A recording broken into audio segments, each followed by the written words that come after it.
ఆమెకి అవుతాం. ఈ మధ్య 203 షిఫ్ట్ అయ్యాం. మేము 102లో ఉంటాము. Hi, how you? I'm good. How are you? I'm good.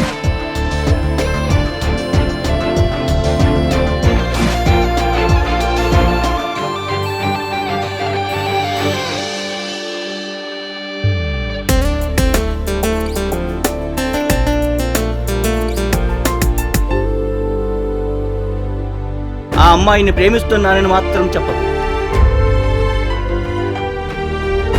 ఇంకా ఆగడం వద్దు. వచ్చిన వాటిలో మంచి సంబంధం చూసి పెళ్లి చేసేద్దాం.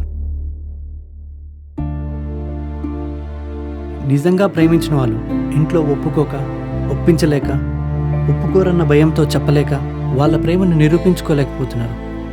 నేను ప్రేమిస్తున్నా అన్న ఒక్క కారణం వల్లే వద్దు అంటున్నారు కదా. వాళ్ళ మీద నా నమ్మకం నా మీద లేదా నాన్న?